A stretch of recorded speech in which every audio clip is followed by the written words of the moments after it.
así es que voy a estar atenta.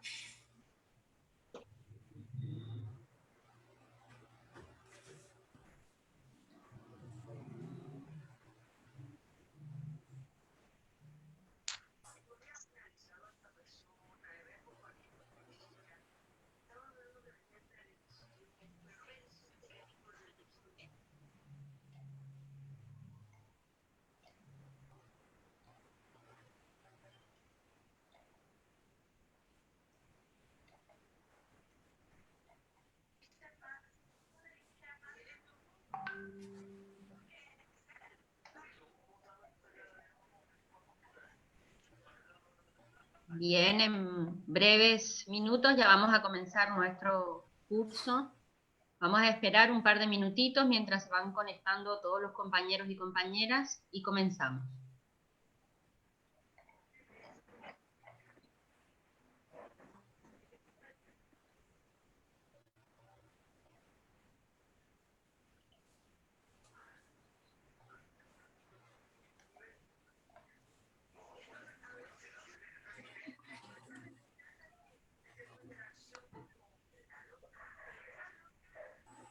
Yo estoy listo. Perfecto. Entonces comenzamos puntualmente. Mari, ¿cuánto tiempo expongo? ¿40 minutos? Tenés, profesor, entre 45 minutos y 1 hora. Está bien, está bien. ¿Viste Perfecto. los materiales que te mandé? Sí, mandé 3 ahora... artículos. Perfecto, Oscar, después podemos hablar de eso, si te parece, ya vamos a comenzar, estamos en vivo en Facebook Live también, y estamos Perfecto. acá con los compañeros y compañeras, estoy viendo ya algunas caras. Hola doctor, ¿cómo estás? Edgar. Edgar, mi saludo, hermano. Una vez Querido más. Oscar, un placer saludarte. Bien, entonces, bueno, vamos a dar comienzo oficialmente. Como ustedes saben, ahora mismo tenemos los micrófonos cerrados para que no haya interferencias y vamos a estar participando, como siempre, en este primer webinario después de la disertación del profesor a través del chat, tanto de acá del Zoom como del Facebook Live. Entonces, bienvenidos y bienvenidas al curso Miradas Críticas a la Salud Pública, Políticas y Desafíos. Una vez más, les damos las gracias por la participación, con la ilusión de siempre, desde Alames Paraguay, desde CODEUPI, la Coordinadora de Derechos Humanos, y desde Amnistía Internacional, que somos un poco los que organizamos este espacio de construcción de mirada crítica.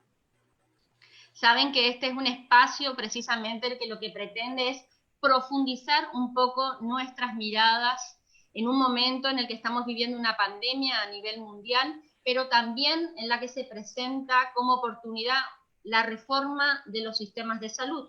Y en esa oportunidad hay que ver cuán profunda puede ser nuestra mirada frente a eso y cómo podemos ejercer realmente una participación protagónica, es decir, desde una mirada profunda y realmente crítica. Estamos en el tercer módulo. Recuerdo brevemente que en el primer módulo estuvimos viendo los modelos de sistema de salud, derechos versus mercantilización, que lo vimos con el profesor doctor Mario Rovere. El segundo módulo, que trabajamos acerca de los distintos paradigmas de la salud, entre ellos la salud colectiva, la determinación social de la salud y la relación que existe con el paradigma de la mirada biomédica, individual, etcétera, que lo vimos con el doctor Mario Hernández. Y hoy, con mucha ilusión, empezamos nuestro tercer módulo, los modelos de salud basados en la estrategia de atención primaria, mitos y verdades. Ustedes saben que estamos en un momento de reforma, que se plantea la reforma del sistema de salud paraguayo, y gran parte del discurso público se sostiene en base a la necesidad de fortalecer la estrategia de atención primaria. Por eso queremos tener una mirada crítica sobre qué significa esto. Y por supuesto, ¿qué significa en profundidad? ¿A qué nos referimos con estrategia de atención primaria? Es lo mismo acá que en Brasil, es lo mismo en Brasil que en España. ¿Y qué paradigmas de la salud pública le subyacen a cada formato que tiene y la forma que toma la estrategia de atención primaria en cada país? Hoy les vamos a proponer una cosa distinta, un pequeño cambio a lo que venimos haciendo. Ustedes saben que había una contextualización de origen en Paraguay acerca de lo que después se establecía en términos teóricos. Entonces hoy le tenemos una propuesta, estuvimos hablando con todo el equipo coordinador y metodológico y acerca del contenido, y nos pareció muy interesante. Uno es darle una hora entera a nuestro profesor, pero la otra también es que les vamos a enviar, aparte de los materiales internacionales sobre miradas críticas a la salud a nivel regional que le hemos estado enviando, les queremos enviar también un material que se produjo en Paraguay por autoras paraguayas, en las que hacen una retrospectiva de la creación de la estrategia de atención primaria en Paraguay. Y se hizo en el marco de si ustedes se acuerdan, las políticas públicas para la calidad de vida y salud con equidad, y recoge el proceso entre el 2008 y el 2012. Y es muy interesante que lo leamos, porque nos ayuda a entender el proceso histórico que construye, bajo qué paradigma se construye, y cómo llegamos hasta dónde está hoy nuestra estrategia de atención primaria. Entonces, si la reforma la vamos a hacer sobre eso, es interesante ver con qué idea, con qué fin, con qué paradigma de salud pública se construyó eso. Entonces, en ese sentido, les invitamos, les vamos a enviar hoy mismo ese material de mirada crítica para que lo lean y para que en 15 días podamos debatir y participar protagónicamente de este espacio, teniendo ya la mirada de esa construcción crítica que se hizo de ese proceso. Les quiero comentar una pequeña anécdota antes de darle ya paso a nuestro profesor. Una de las autoras de ese librito en el que se recoge ese proceso de construcción de la estrategia de atención primaria es Marta Perrota. Ella fue una de las que creó, una de las que elaboró la estrategia de atención primaria, una de las que participó del think tank de pensamiento de cómo tenía que ser esa estrategia. Es una conocida, muy conocida, compañera que lucha por el derecho a la salud hace muchísimos años. Entonces yo le dije, Marta, ¿será que puedo enviar el libro en Acá PDF? estoy, amor. Que ustedes escribieron? Por favor, cuidado con los micrófonos, si pueden cerrarlos todos. Jorge, si podés cerrar los que se quedan abiertos, por favor. Entonces le dije, Marta, ¿será que puedo enviar el PDF del libro a todos los compañeros y compañeras del curso? Y me dijo una frase maravillosa, me dijo, Mariluz, una vez que escribimos esa experiencia, salió de nosotras, ya salió de nuestras manos y se fue para que la recoja el resto de las personas. Y me recuerda lo que hablaba el otro día el profesor Mario Hernández, cuando hablaba de cómo el capitalismo cognitivo entra a la salud pública y afecta, entre otras cosas, a la socialización de los conocimientos que hacen también al derecho a la salud. Así que con la oportunidad de, en realidad, que todo ese conocimiento llegue a las personas, es lo que les vamos a enviar para construir nuestra mirada crítica. Bien, con eso quiero comentarles que hoy tenemos con nosotros al profesor, al doctor Óscar Feo. Él es médico, es venezolano, es especialista en salud pública y salud de los trabajadores, con una maestría en la Universidad de McGill, en Canadá. Tiene estudios de gerencia pública en la Universidad de Quebec. Es profesor titular jubilado de la Universidad de Carabobo, en Venezuela. Ha sido consultor en políticas y sistemas de salud de la OPS-OMS en Washington. secretario ejecutivo del Organismo Andino de Salud, que tiene sede en Perú, consultor de políticas y sistemas de salud del Instituto Suramericano de Gobierno en Salud, el ISAGI de UNASUR, con sede en Brasil, y actualmente es profesor del Instituto de Altos Estudios de Salud de Venezuela, donde además coordina la maestría en salud colectiva. Bien, profe, nosotros te vamos a dar 1 hora para tu presentación. Después, como ya todos los participantes saben, nosotros estamos ahora mismo en 2 plataformas. Estamos en el Zoom, en el que ustedes pueden escribir las preguntas y nosotros se las vamos, en este caso, yo como facilitadora se las voy a formular al profesor, y también por Facebook Live. Entonces tendremos preguntas de ambos espacios y se le iremos formulando, así que no dejen de participar a través del chat. En este caso, dentro de 15 días, como ustedes saben, tendremos un Zoom cerrado donde podremos interactuar a viva voz directamente con nuestro profesor. Así que sin más, profe, te doy la palabra para que comiences. Gracias. Muchas gracias, Mariluz. Muchas gracias a Paraguay, a los amigos y amigas que me permiten compartir con ustedes este espacio. Voy a compartir la pantalla porque traigo una presentación que quiero hacer con ustedes.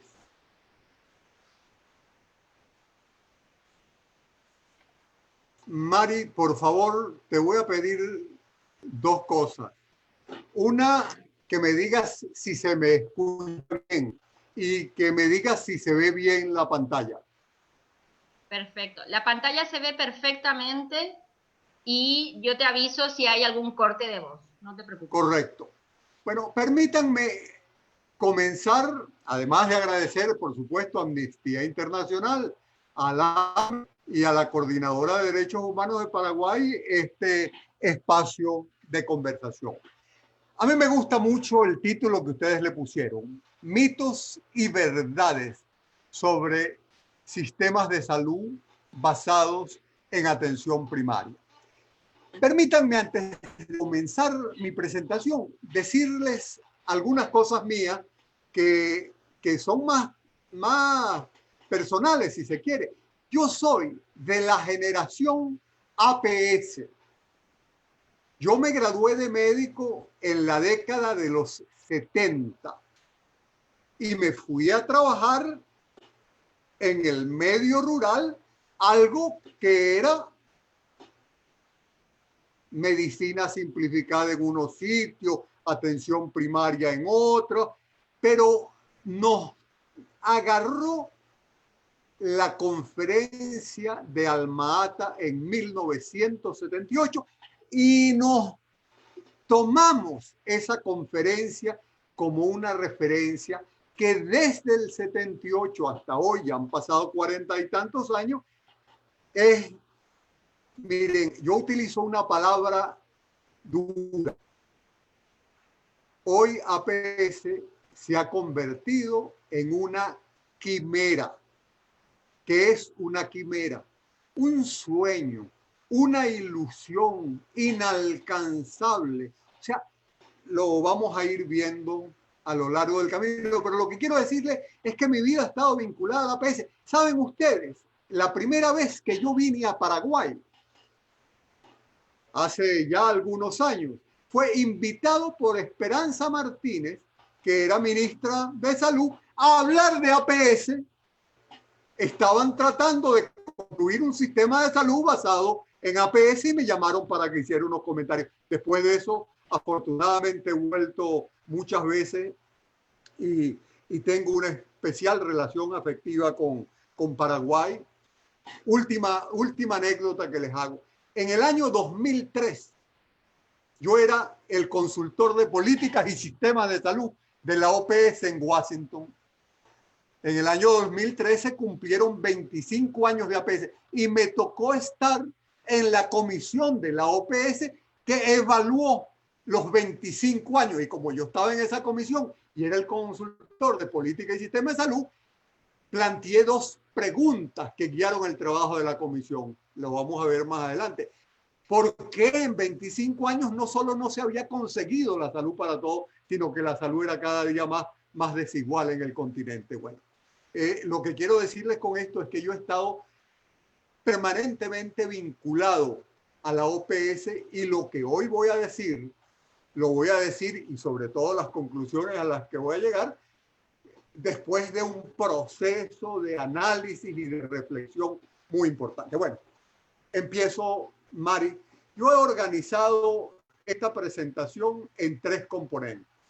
Un primer componente, recordar lo que es la APS, lo que ha sido la APS, cómo ha evolucionado la APS. Esos van a ser unos 10 minutos. Luego vamos a ver cuáles son los mitos y las verdades alrededor de la APS, pero eso tenemos que verlo a partir de entender cómo está la salud y cómo está la salud pública hoy, porque la APS era el instrumento para construir salud. Entonces, hablar de APS es hablar de cómo está hoy la salud en el continente. Y en tercer lugar, bueno, algunos elementos para el debate, porque entiendo que vamos a tener algunas semanas discutiendo y debatiendo. Yo voy a estar enviándoles algunos materiales y en contacto con ustedes para ir discutiendo estos temas. Entonces comienzo con el primer componente de la presentación. A 40 años de Alma Ata. ¿Qué pasó en 1978? Bueno, aquí hay una foto de alguien al que hay que rendirle honores.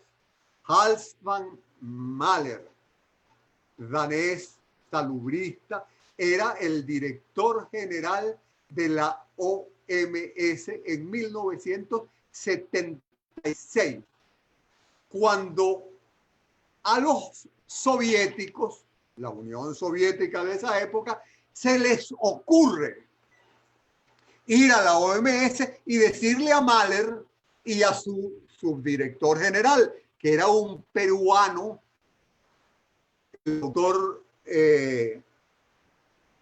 ¿cómo se llama? Tejada de Rivera, David Tejada, y los soviéticos le plantean a la OMS, vamos a organizar una reunión mundial. Nosotros la financiamos.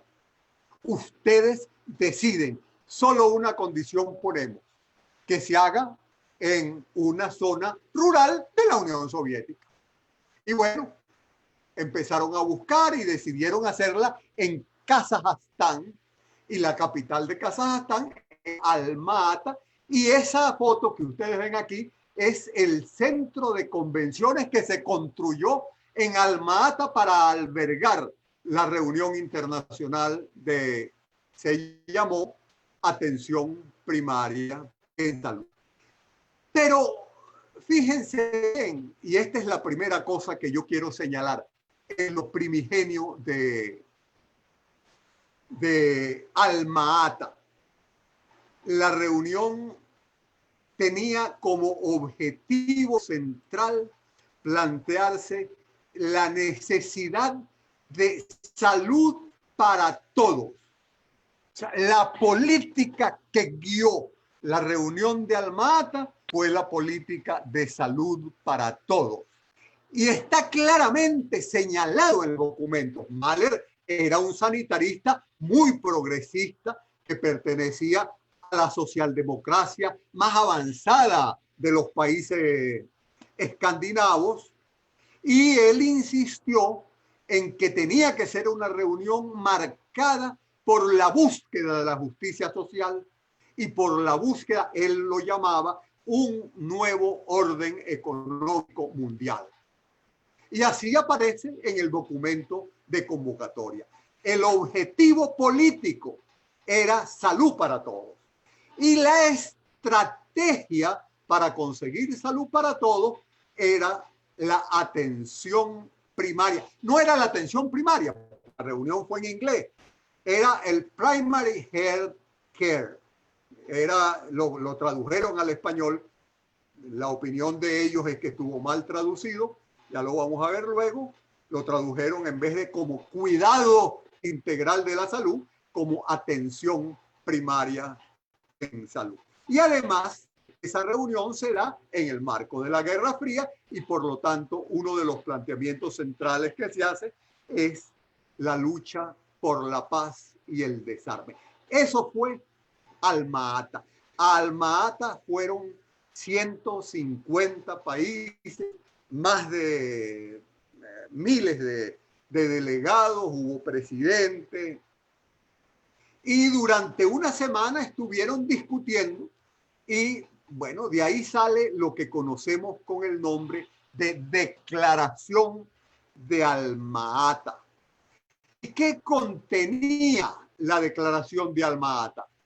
La Declaración de Alma-Ata contenía un clamor porque hubiese salud para todos, y para que hubiese salud para todos diseña una estrategia basada en 5 componentes. Si nosotros revisamos la Declaración de Alma-Ata, esos son los 5 componentes que aparecen.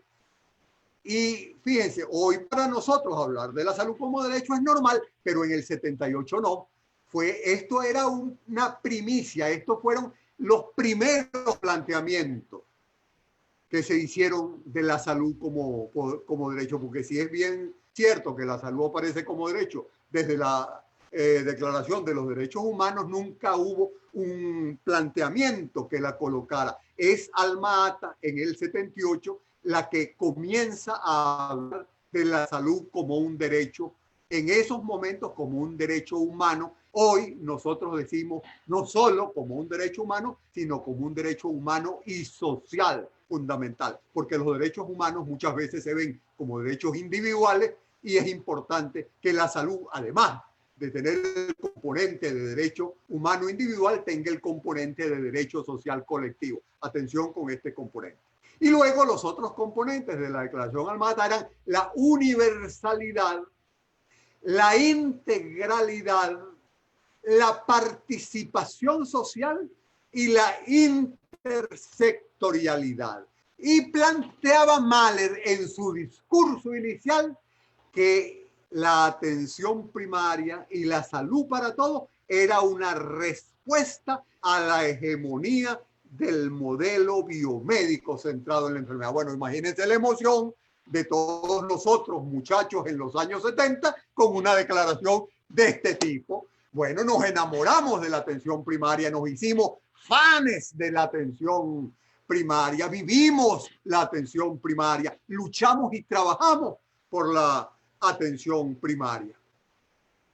Y estos principios hoy siguen siendo absolutamente válidos. ¿Por qué luchamos hoy?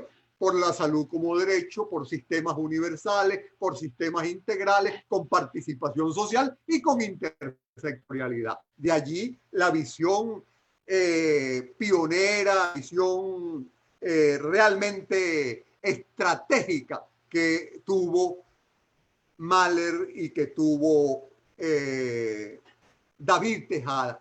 Ahora, yo les he contado cositas y permítanme contarles otras, porque esos son los detalles que no se saben de Alma-Ata. Ya les dije que esto como una solicitud de la Unión Soviética. Y además, eso no se los dije y se los digo ahora, la Unión Soviética estaba peleando mucho con los chinos y los chinos acababan de sacar en ese momento sus médicos descalzos y su revolución cultural. Entonces los soviéticos trataron de ir adelante. Entonces eran muy graciosos los cuentos que nos echaban Mahler y Tejada de Rivera sobre cómo los soviéticos trataron de utilizar Alma-Ata en el marco de la Guerra Fría. Pero en América Latina, ¿qué había? Mari, ¿quién era el presidente de Paraguay en 1978? ¿Quién era en Argentina? ¿Quién era en Bolivia? ¿Quién era en toda Centroamérica? Dictadores. Nuestro continente era un continente en el cual eran dictaduras. Yo hice un trabajo cuando estaba en la OPS, que fue muy gracioso, diría yo, que era ver cuáles eran las delegaciones que habían ido de América Latina a Alma Ata, todos militares. Los de Paraguay eran militares, los de Argentina eran militares, todos los de Chile. Era una representación que no tenía idea de lo que era ni la salud como derecho, ni la universalidad, ni la integralidad, ni la participación. Imagínense ustedes, esto es dramático. La delegación más numerosa fue la de Haití, fueron 12, 6 militares con sus señoras, todos de Duvalier. A eso no les interesaba la reunión, ni la Alma Ata, ni la atención primaria. Eso fueron, volvieron y ya.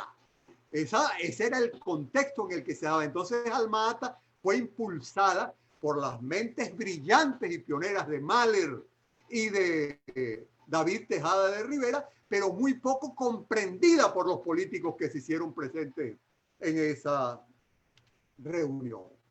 Entonces, ¿qué pasó con Alma Ata? Bueno, en Alma Ata, 1978, octubre, y en abril del 79, ni siquiera se había cumplido un año de Alma Ata. Fíjense qué bella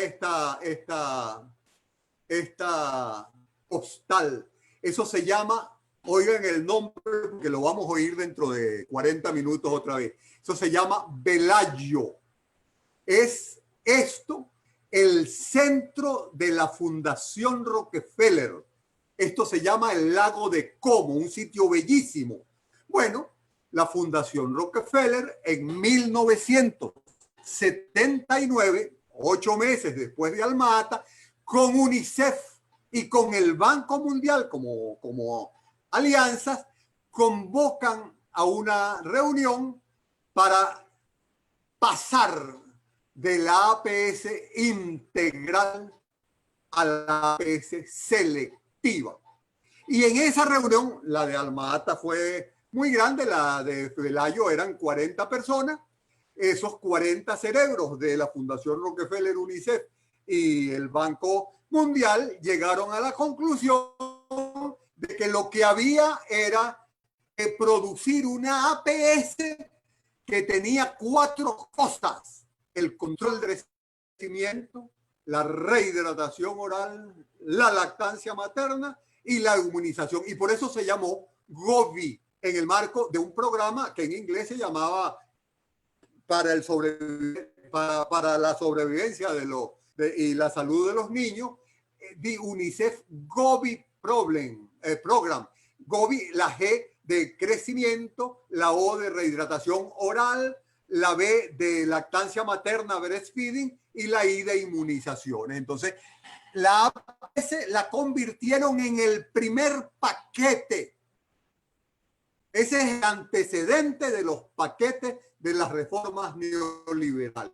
Como hubo muchas críticas, a los 2 o 3 años le adicionaron 3 programas. El de micronutrientes, por ejemplo, yodar a la sal para combatir el bocio, la alfabetización, no de la población, sino de las mujeres, porque se demostró que si se alfabetizaban las mujeres, se morían menos los niños, y la planificación familiar, pero no como planificación familiar, sino como un instrumento de control de natalidad.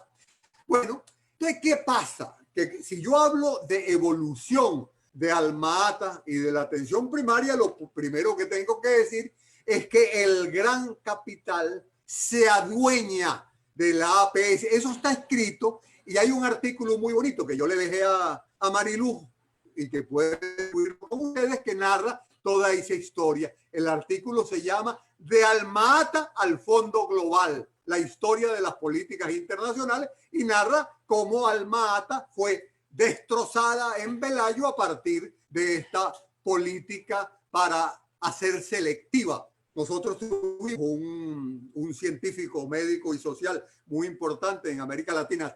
Tenemos Mario Testa, un argentino que en esa época escribió un artículo que se llama Convirtieron la APS en atención primitiva.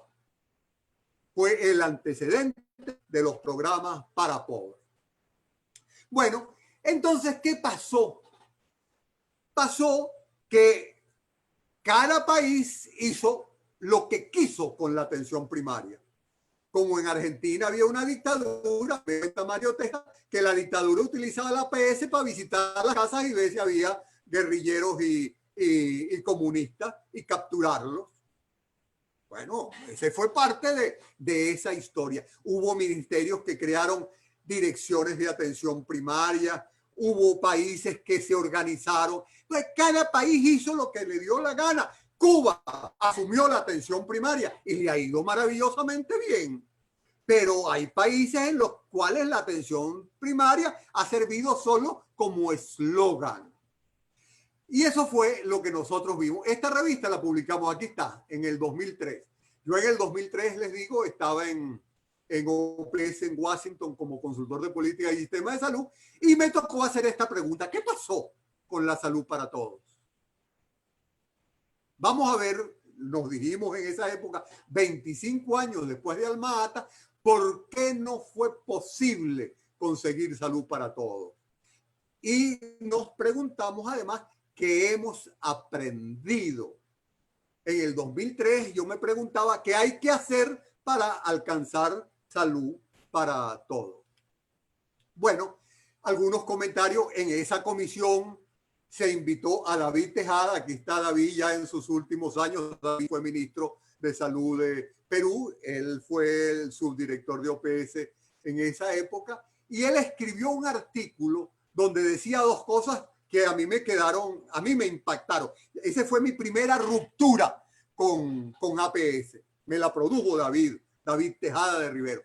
Lo primero es que él decía que fue mal traducido.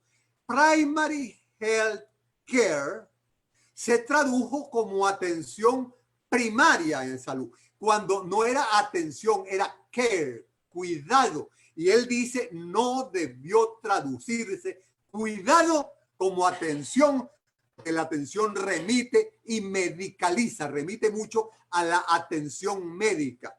Dice, ese fue el primer gran error. Y el segundo gran error, nos dice David en esa época, es que la palabra primario tiene diversas acepciones. Entonces aquí está el diccionario de la lengua española, el DRAE. Entonces nos dice, primario es primero en orden o grado, principal o esencial, pero después nos dice primitivo o elemental y primitivo y poco civilizado. Entonces, en el español, el primario puede servir para hacer lo que hizo UNICEF, que fue un programa de 4 prestaciones que Mario Testa llamó la atención primitiva para pobres, o puede servir para hacer lo que hizo Cuba, que fue un sistema universal de salud. Pero se generó una enorme confusión alrededor del término primario, porque para algunos primario era esencial, era fundamental, y para otros era lo más elemental y lo más básico, los programas fundamentalmente para pobres. Entonces respondimos, esa comisión estuvo 1 año y medio trabajando y sacamos 6 conclusiones. ¿Cuáles fueron? Primera, se dio más importancia a la estrategia APS que a la política salud para todos. Entonces, eso es como poner la carreta adelante de los bueyes, decimos en algunos países de América Latina. Entonces, se le dio más importancia a la APS, que era la estrategia para conseguir salud para todos, y se olvidó el salud para todos. Lo segundo que pasó fue eso que ya les dije, lo que vimos con la Fundación Rockefeller, el gran capital se adueñó de la APS y convirtió la APS en atención selectiva, y se convirtió esa atención selectiva en atención primitiva. La tercera cosa que pasó es que no se logró reorientar el modelo de atención que siguió centrado en la enfermedad. En la clausura de la reunión de APS, Mahler hizo un discurso muy bonito, que está muy desaparecido, por cierto, en donde dice que el centro del éxito de la APS depende de 2 cosas, de que se logre reorientar el modelo, el sistema, el modelo de atención de la enfermedad a la salud y de que haya participación ciudadana, participación popular. Entonces no se logró reorientar el modelo de atención, siguió centrado en la enfermedad. Y una de las cosas más importantes es que hubo una inadecuada comprensión del concepto APS, que en la mayor parte de los países se confundió atención primaria con primer nivel de atención. Nosotros vamos a España hoy y hablamos de atención primaria y la gente entiende es primer nivel de atención. Atención primaria es lo que hacen en los consultorios de base. Se acabó.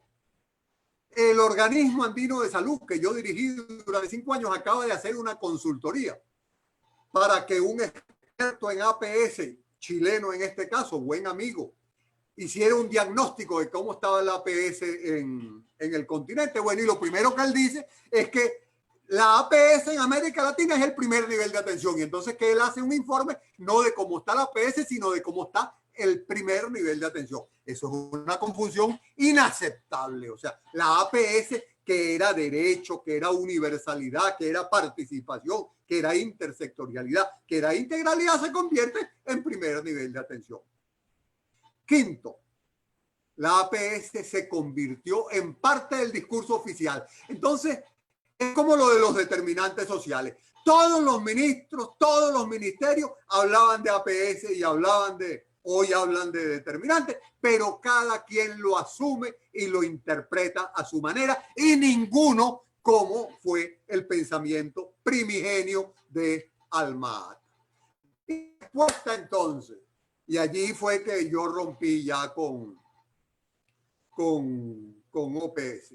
La respuesta fue, bueno, vamos a renovar la APS. O sea, aquí está el documento que sacó la OPS después de esa reunión, renovación de la atención primaria en salud en América, y sacaron la idea, este es el gráfico que lo representa, de sistemas de salud basados en APS. Y ese es el discurso que desde el 2006-2007 viene recorriendo con algunos organismos internacionales a la cabeza a los ministerios de salud. La idea de una atención primaria en salud renovada con sistemas de salud basados en APS. Entonces, ya necesariamente tenemos que entrar al segundo tema.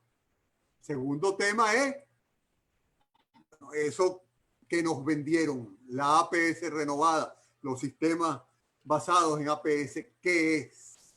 ¿Cuáles son los mitos y las verdades alrededor de la APS?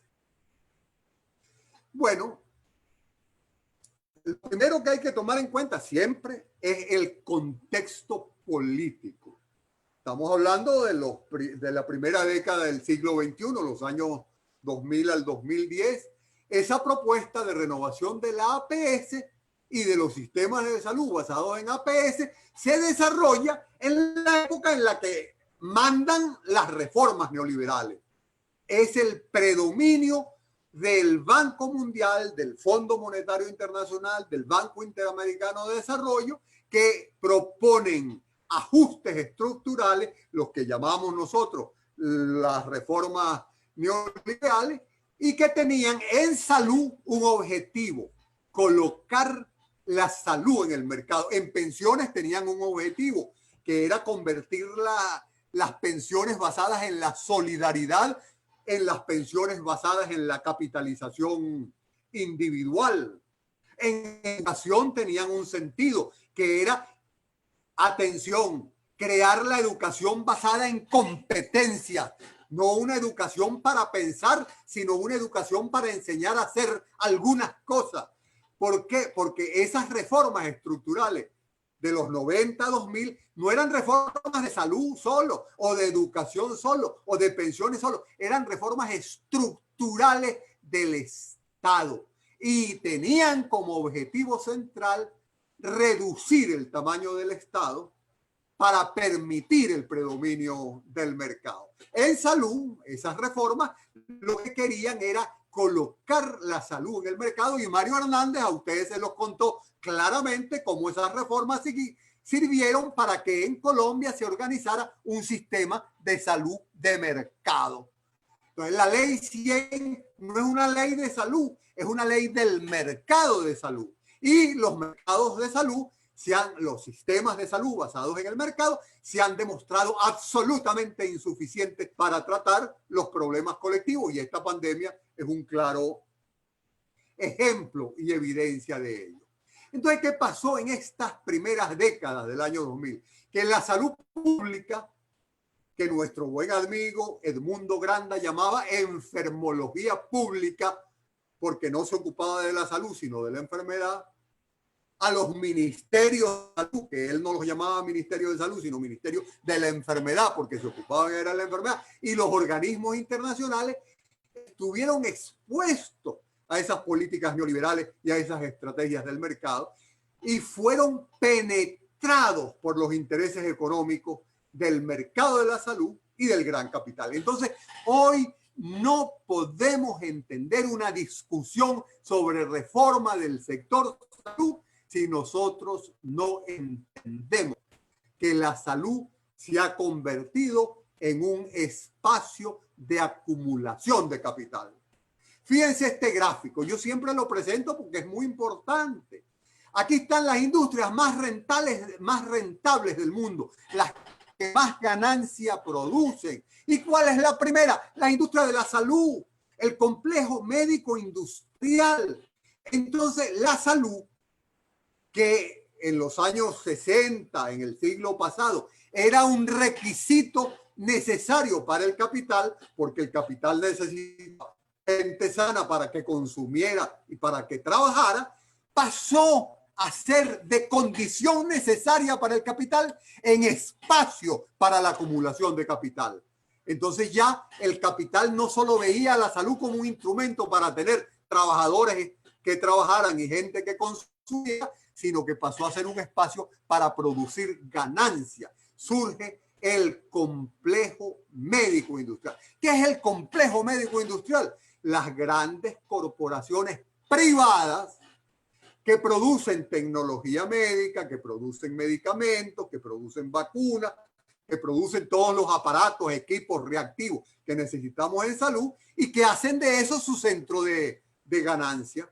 Yo, por cierto, con el inmenso perdón de Mariluz, me tengo que ir a las 7 de la noche porque tengo una conferencia en Bolivia sobre el complejo médico industrial de la salud y la pandemia, y les voy a hablar mucho más de este tema. Si alguno de ustedes quiere conectarse, con mucho gusto le doy el enlace para que me sigan oyendo.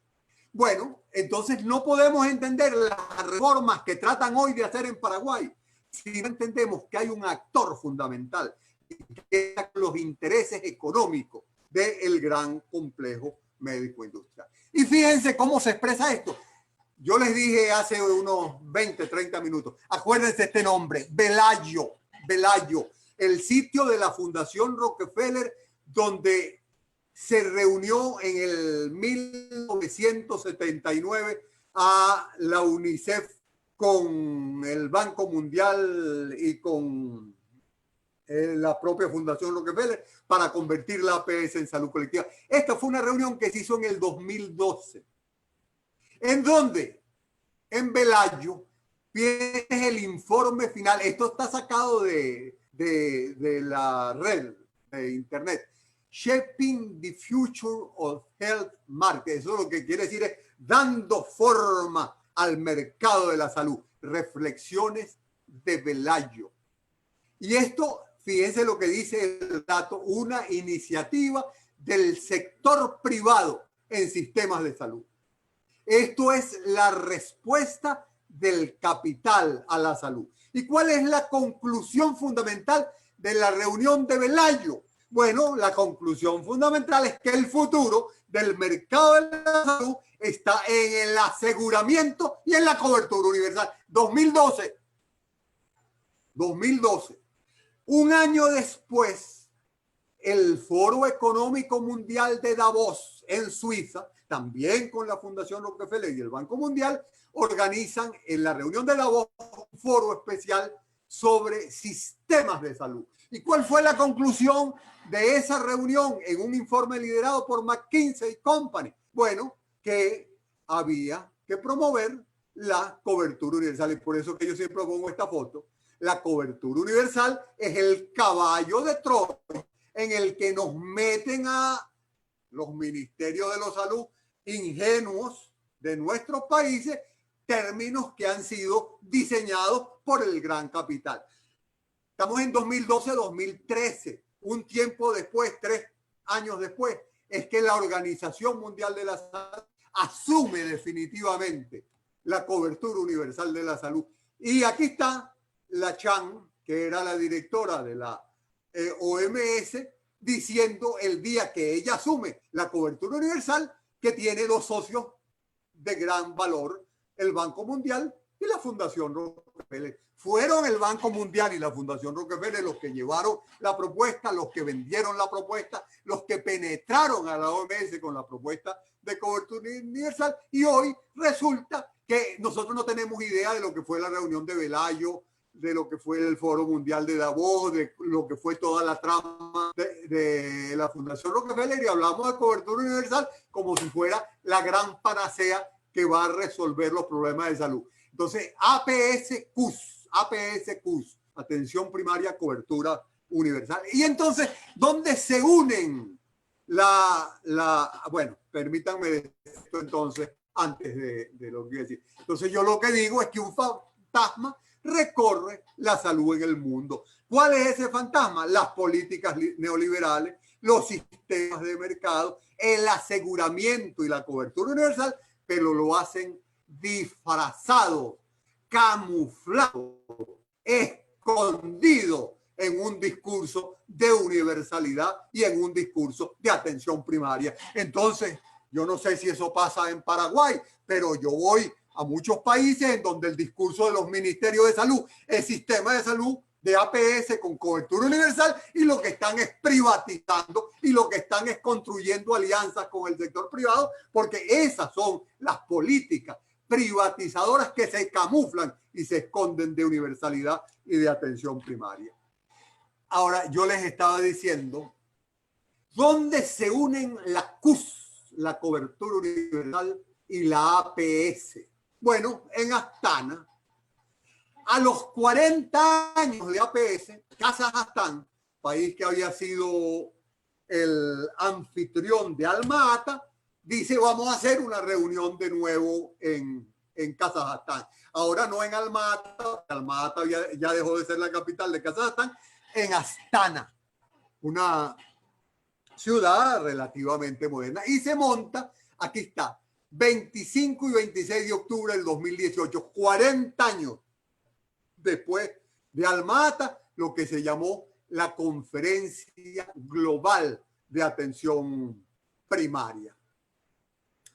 En esa conferencia, yo no sé, Mari, si tú te acuerdas, estábamos en Bolivia, en el Congreso número 15 de Alames, el día que estaba inaugurándose el Congreso de Alames de Bolivia. Fue paralelo a la reunión de Astana, que fue 25 y 26 de octubre.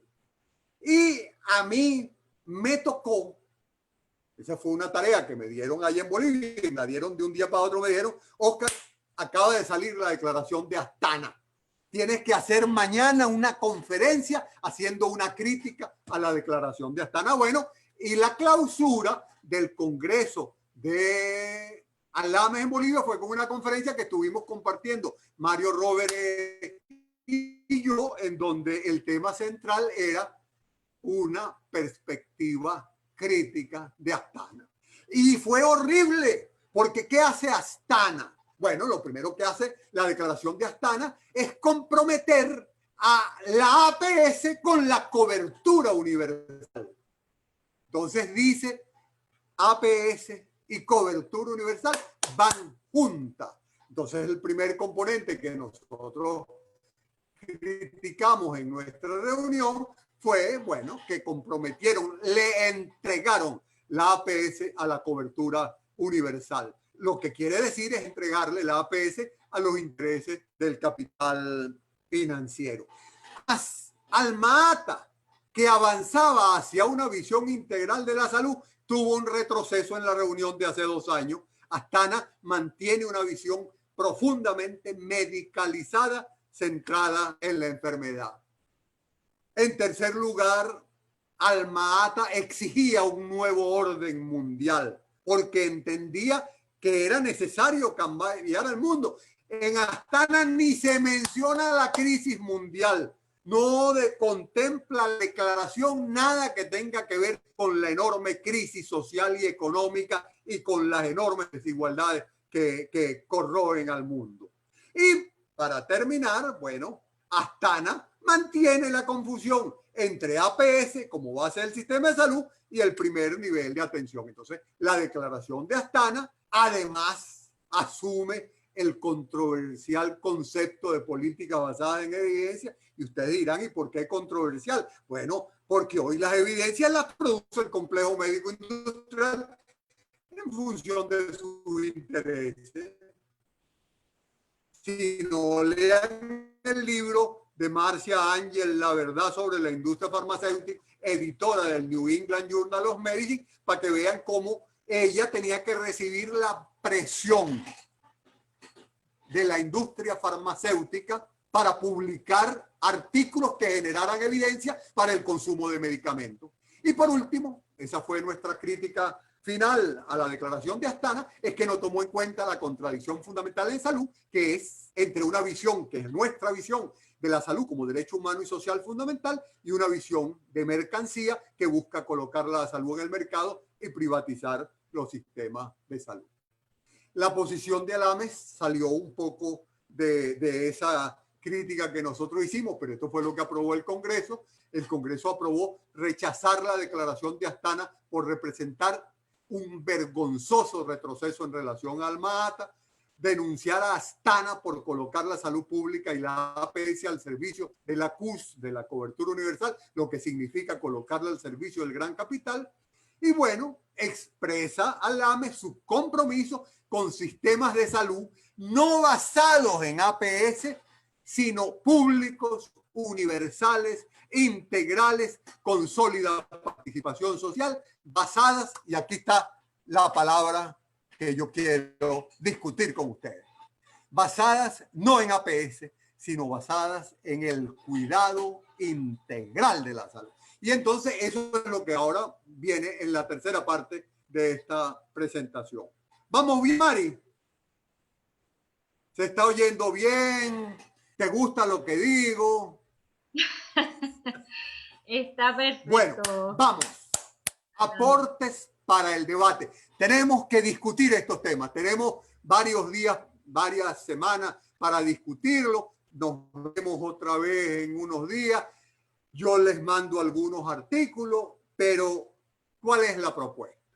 Bueno, primero recuerdo este libro que construimos en el ISAC, Instituto Suramericano de Gobierno de Salud, Sistemas de Salud en Suramérica, define sistema de salud como la red.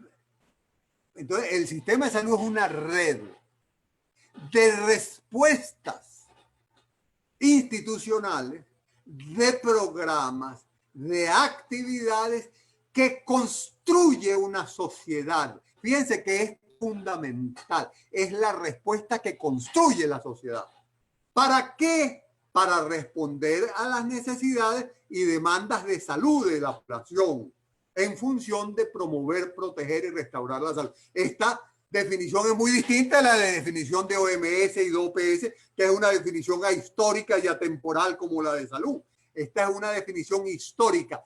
Es la respuesta que construye una sociedad. Entonces, Paraguay tendrá el sistema que su Estado y su comunidad construyan. Y eso va a depender de las ideas que predominen en la sociedad y en el gobierno. Entonces, si tenemos un gobierno que cree que la salud es un derecho, tendremos un sistema de salud para el derecho. Si tenemos un sistema y un gobierno que cree que la salud es una mercancía, construiremos un sistema de salud de mercado. Eso yo lo resumo en este gráfico. En salud, Cuando nosotros hablamos del sector salud, de la salud pública, todos ustedes los que están de alguna forma participando son gente de salud. Bueno, en salud, lo primero que nos preocupa a nosotros es los procesos colectivos e individuales de salud y enfermedad. La forma como la gente vive, se enferma y muere. Entonces, una sociedad tiene formas de vivir, formas de enfermarse, formas de morir y se construye una respuesta para responder a esa forma de enfermar y de morir. Entonces, el sistema de salud es la respuesta que construye en el Estado para responder a la salud de la población. Y un sistema de salud tiene un modelo de funcionamiento. Esto es teoría. Esto es lo que dice toda la teoría del sistema de salud. La teoría dice que el 85% de los problemas de salud de una comunidad se resuelven, atención, en el primer nivel de hablando de APS, está hablando del primer nivel de atención. ¿Dónde está el primer de atención? En la comunidad. El primer nivel de atención es el punto de entrada del sistema de salud con la comunidad. Bueno, en algunos países se llama reambulatoria, núcleos de atención primaria, tiene distintos nombres.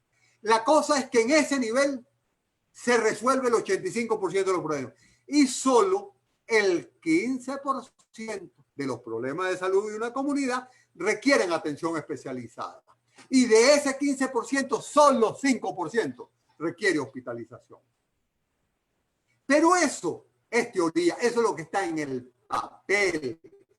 Porque para que eso funcione es necesario que haya un modelo de atención integral y que haya personal formada en el modelo de atención integral. Porque si yo lo que tengo es en el primer nivel de atención, es gente que lo que piensa no es en salud sino en enfermedad y lo que piensa es mandarse exámenes de laboratorio y exámenes de tomografía y de cosas complejas, ese primer nivel de atención no me está resolviendo nada. Lo que me está es derivando y retardando la solución de los problemas. Y la gente que es inteligente, entonces deja de ir al primer nivel que no le resuelve y se va directo al hospital y congestiona los hospitales.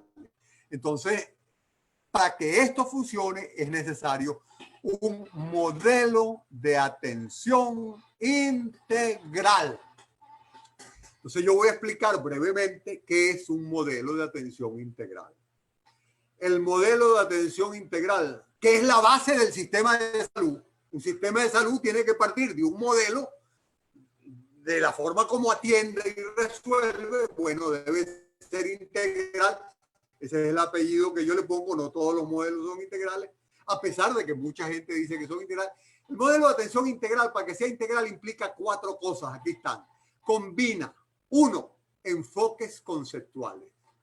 2, estrategias de acción. 3, en los diversos espacios de la vida social. 4, en los diversos momentos del ciclo vital. Paso a explicarlo. ¿Cuáles son los enfoques conceptuales que conforman el modelo de atención integral? Primer enfoque, el enfoque de derecho. Segundo enfoque, el enfoque de determinación social. Tercer enfoque, el enfoque de género. Y cuidado, porque el enfoque de género nos los han camuflado y disfrazado y hoy el Banco Mundial y el Banco Interamericano tienen manuales de género que no tienen nada que ver con el género que nosotros desde un feminismo emancipador planteamos. Entonces yo ahora, más que enfoque de género, hablo de feminismo emancipador. Por supuesto, el sistema de salud tiene que tener un enfoque de género. Y el cuarto elemento, un enfoque de interculturalidad. Somos naciones diversas, pluriversas, multi-interculturales, en donde no podemos hacer la concepción del modelo en función de la alopatía del modelo occidental, exclusivamente basado en medicamentos y tecnología, y tenemos que rescatar conocimientos de nuestros pueblos, no para desechar, no se contradicen, sino para que se encuentren los saberes del pueblo con los saberes de la ciencia positiva. Entonces, estos son los 4 enfoques. ¿Con qué se combinan los enfoques? Con estrategias de acción. Las estrategias también son 4. Primera y más importante, la promocional. No podemos seguir repitiendo que lo más importante es la prevención. La prevención es secundaria a la promoción. El primer objetivo de un sistema de salud es el diseñar estrategias promocionales de la vida y la salud. Entonces, las primeras estrategias son las promocionales, las segundas, las preventivas. Hay que prevenir la enfermedad. Las terceras, por supuesto, ahí sí está la atención, la curación de la enfermedad, y las cuartas, las de rehabilitación. Entonces, combino enfoques con estrategias, pero lo tengo que hacer en los diversos espacios de la vida. El espacio de lo individual, donde el médico y la enfermera se relacionan en el consultorio con el paciente. El espacio de lo familiar, donde está el hogar, la familia, donde se construye socialmente buena parte de la salud. El espacio de lo laboral, donde yo trabajo, y el territorio social, donde yo vivo, donde tengo redes sociales, donde hago vida de comunidad. Entonces, fíjense que yo tengo que combinar estas 3 cosas.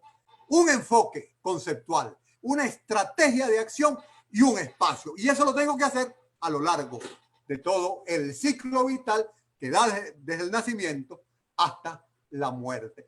Si yo no hago eso, no tengo integralidad. Si yo me quedo en las estrategias promocionales, si me quedo en el espacio de la salud familiar o si me quedo en el espacio de género, no estoy haciendo integralidad. Tengo que combinar esas 14 cosas que están metidas en ese cuadro. Y eso es lo único que permite construir la participación de la comunidad. Entonces, Mari, es el centro de la construcción, por lo tanto, el centro del debate, un modelo de atención integral que pretende construir sistemas universales de salud con amplia participación de la comunidad. Y eso implica un cambio de paradigma. Y en el cambio de lo fundamental, esto lo estoy repitiendo, es la salud como derecho humano y social. Pero aquí incorporo un elemento importante, parte de un nuevo concepto de vida, el buen vivir, lo que llaman algunos el summa causai, el ñandrecó, no sé cómo se pronuncia en guaraní, el tecocaví, hay diversas formas de decirlo. La determinación social, las estrategias promocionales de la calidad de la vida y la salud, con políticas, no puede haber políticas de salud aisladas, tiene que haber políticas de salud integradas e integrales a las políticas públicas y a las políticas sociales, la universalidad como reto a la exclusión y a la focalización y la participación social. Y es el cambio de paradigma, es romper con el modelo médico hegemónico para pasar al cuidado integral de la salud. Ya yo, que soy de la generación de APS y que tengo años trabajando APS, dejé de hablar de APS y empecé a hablar de cuidado integral de la salud con un modelo que diseña políticas sociales a las cuales están integradas las políticas de salud que actúan sobre la determinación social de la salud para producir, vivir bien, para producir buena vida. Bueno, y eso tiene diversas. Entonces, eso implica que tenemos que horizontalizar los programas verticales. No puede seguir un Ministerio de Salud teniendo por un lado un programa organizado por enfermedades, un programa para VIH, un programa para cardiovascular, un programa para la odontología, un programa para la diabetes, un programa para la salud infantil.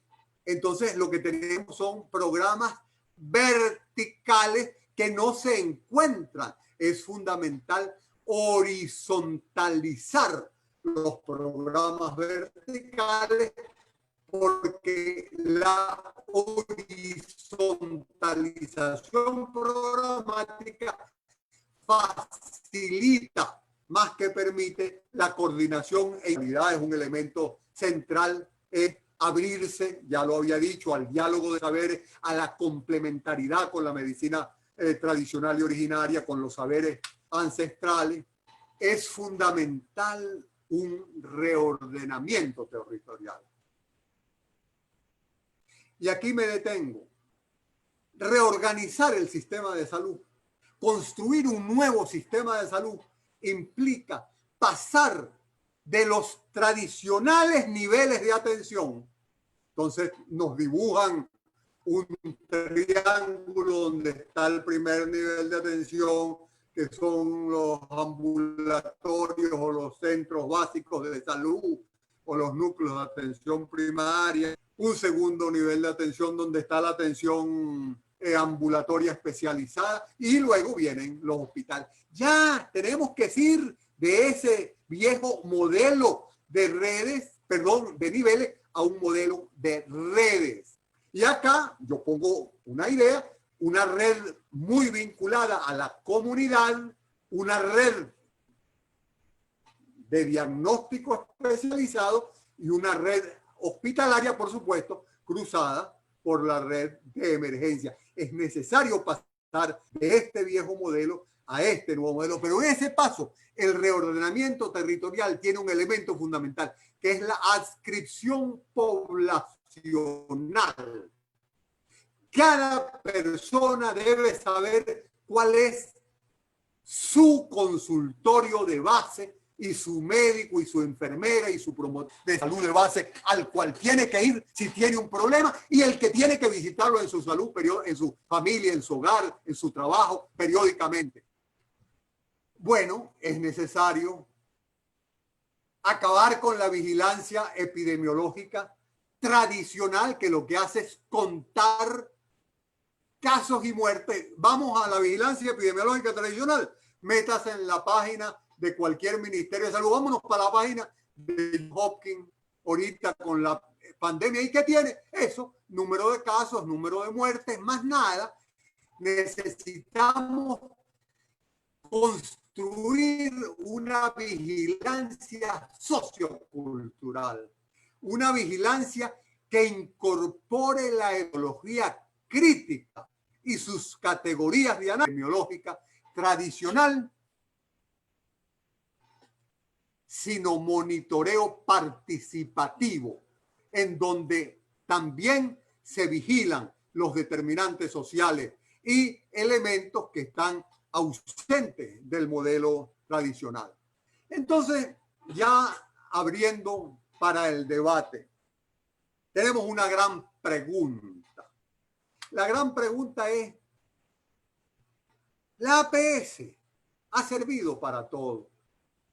Es parte del discurso oficial de los ministros y de los ministerios de salud. Mira, yo voy para Cuba y el ministro de salud de Cuba me habla de APS. Y voy para Venezuela y me habla de APS. Y voy para Paraguay y me habla de APS. Y voy para... Entonces, ¿qué es eso?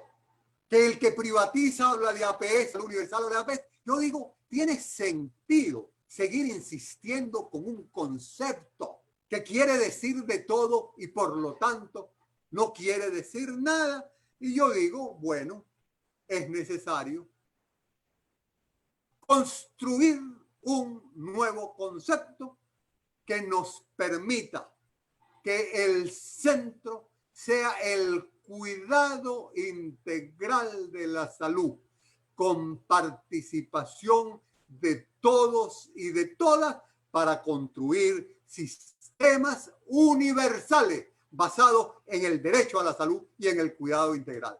Eso era, Mari, lo que yo quería compartir con ustedes en la tarde de hoy. Muchísimas gracias por su paciencia y por su invitación para estar con ustedes.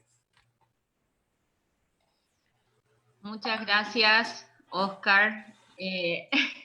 Veo a una compañera que te aplaude. Ahí, Marta, gracias. Gracias, Marta. Un gran abrazo para ti. Me da mucho gusto verte. Bueno, tengo dos preguntas acá, aparte de muchísimas felicitaciones. Hola, mi querida Victoria. Perdone que salude. Hola, Vicky. Compañeras, después nos vamos a saludar. Vamos a pasar las preguntas porque tenemos poco tiempo. Perdona que interrumpa. ¿Qué cosa esta pandemia? ¿Cómo nos hacen falta los abrazos? ¿Cómo nos hace falta la caricia, el afecto? Yo estoy aquí hablándole a una máquina y no puedo abrazarlo. Dios mío, qué cosa tan terrible. Bueno, pero aquí estamos. Bueno, gracias, Oscar. Vamos a pasar entonces a las preguntas porque tenemos poco tiempo ya con el profesor y lo que entonces les voy a recordar a todos los participantes y las participantes que en 15 días nos reunimos otra vez con el profesor y podemos hacerle las preguntas a viva voz y a interactuar. Entonces, importante que participemos en el siguiente, ¿verdad? La próxima reunión es en 15 días, Mari, ¿no? En 15 días. Okay, sí.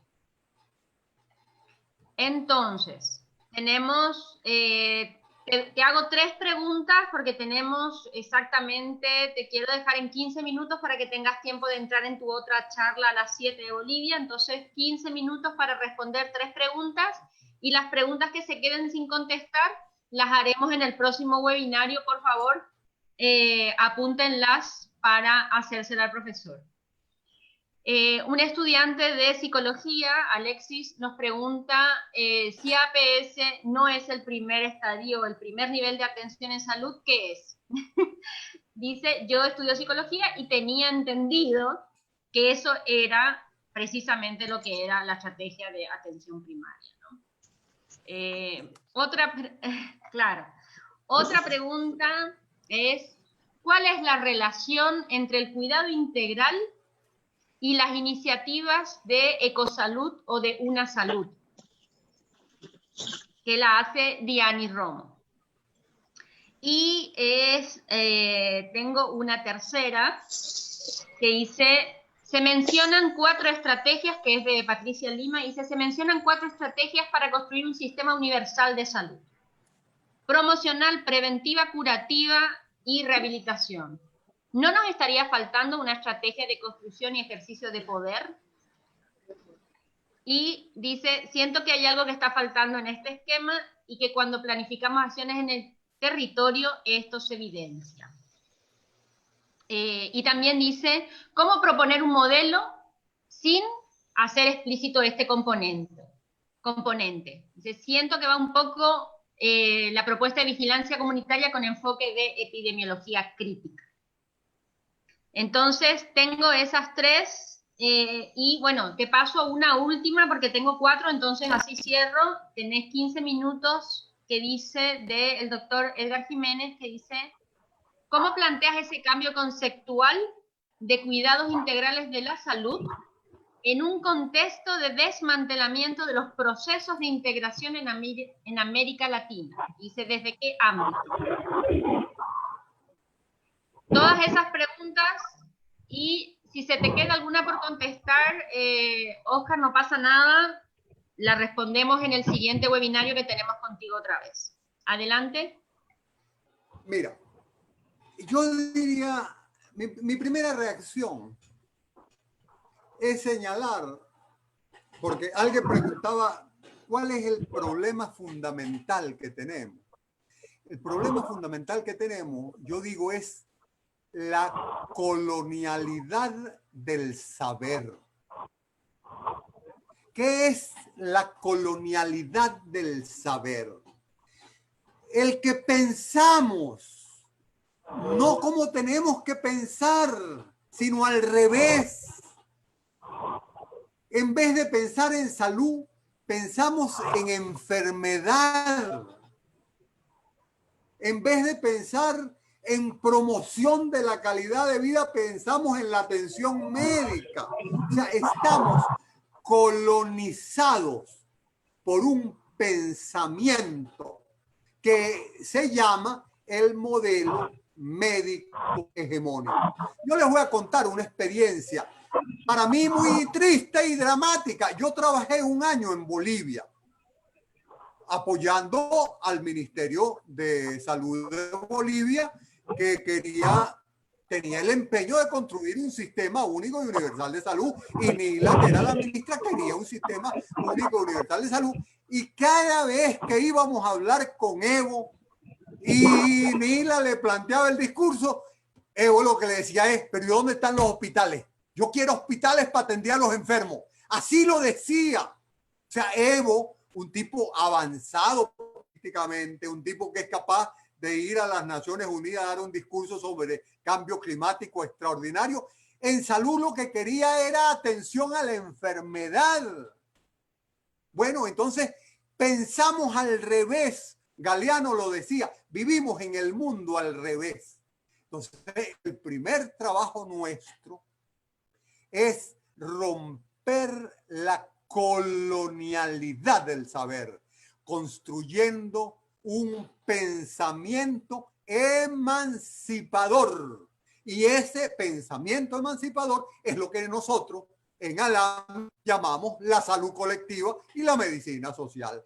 Pero construir ese pensamiento implica primero de construir el viejo. Claro, son dos procesos que se van dando en paralelo, pero si a mí lo que me enseñan en la facultad de enfermería o en la de trabajo social o en la medicina o en la que yo vaya, lo que me enseñan es a pensar en la enfermedad, en la atención médica, en la tecnología. Romper ese pensamiento es extraordinariamente difícil. Nuestro trabajo es extraordinariamente pesado y complejo. Por eso el giro decolonial, el giro de la ruptura con la colonialidad, porque ahora voy con Patricia. Quijano nos habla de la colonialidad del poder, pero luego ese concepto se complementa con el de la colonialidad del saber y el de la colonialidad del ser.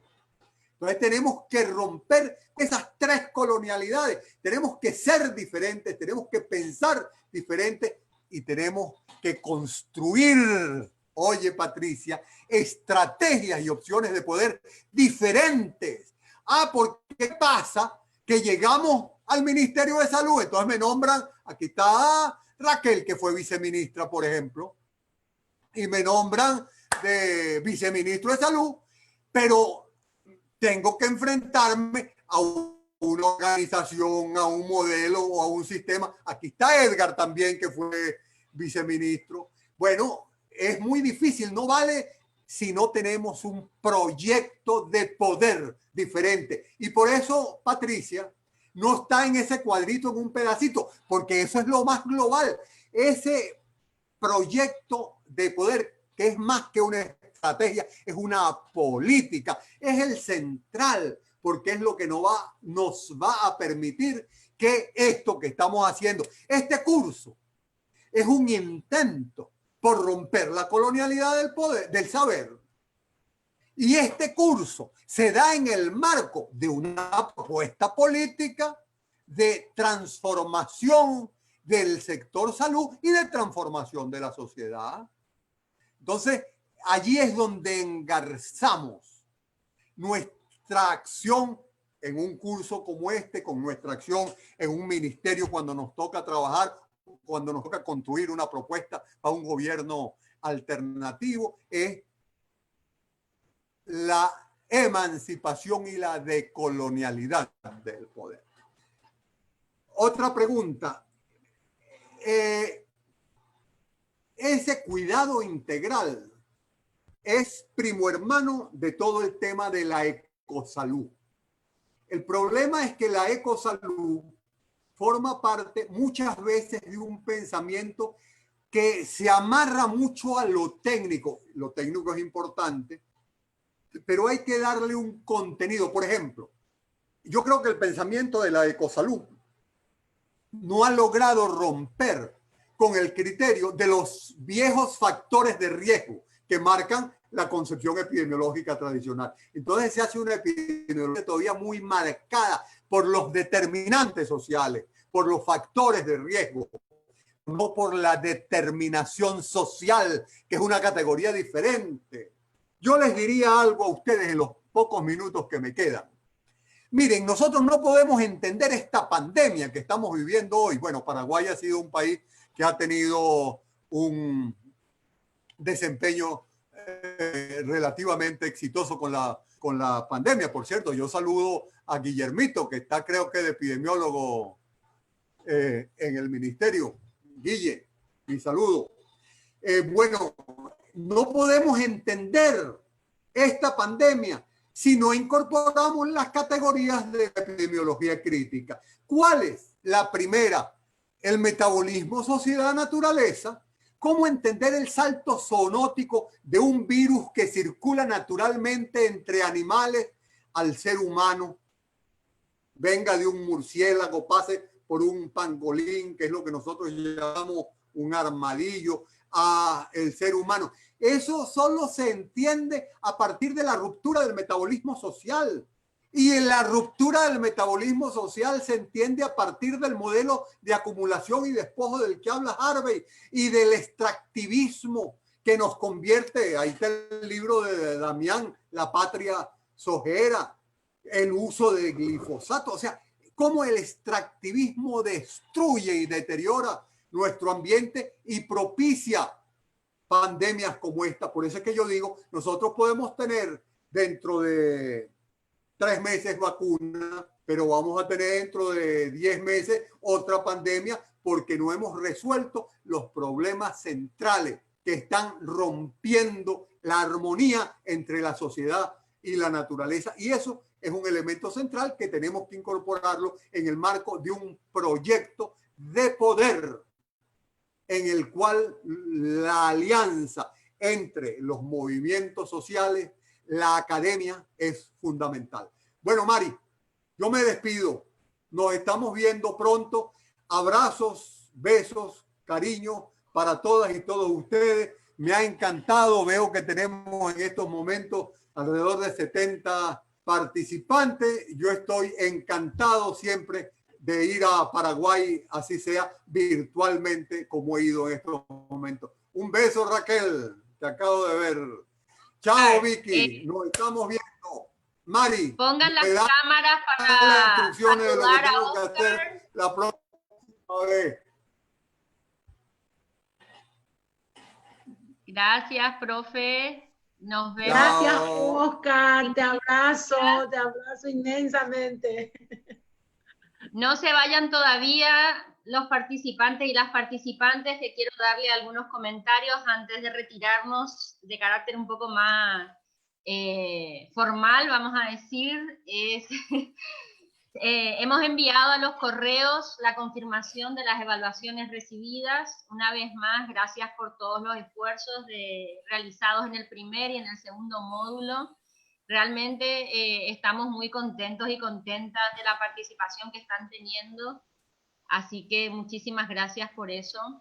La otra es recordarles que lean particularmente para el siguiente webinario, después tendrán un poco más de tiempo para leer los otros materiales, el material que se refiere a Paraguay, que se llama Un nuevo paradigma para entender y gestionar la salud en Paraguay, porque ahí se recupera cómo se construyó históricamente la estrategia de atención primaria, cómo se pensó en nuestro país, para que después podamos exprimirle más a nuestro profesor que estará con nosotros ese día. Y por último, la pregunta que nos deja el profesor, tenemos que construir un nuevo concepto donde el centro sea el cuidado integral de la salud. Entonces, ese es el desafío que tenemos. Con respecto a los materiales, se van a enviar a los correos, como siempre. Si no lo reciben, póngase en contacto con nosotros y les estaremos enviando de vuelta. Las preguntas que quedaron pendientes en el chat, ya las apuntamos con el equipo de coordinación de este espacio, entonces las estaremos realizando en el siguiente webinar. Bueno, desde Alames, Paraguay, desde Amnistía Internacional, capítulo Paraguay, desde la Coordinadora de Derechos Humanos, le damos otra vez las gracias por participar de este espacio con la ilusión de siempre. Y bueno, nos vemos en 15 días. Un abrazo enorme para todos y todas, también los que están desde el Facebook Live. Que la pandemia no sea motivo de alejamiento, sino una excusa para acercarnos lo más posible. Marcelina, abrazo fuerte, fuerte, fuerte, fuerte. Gracias a todos y nos vemos próximamente. Adiós, adiós.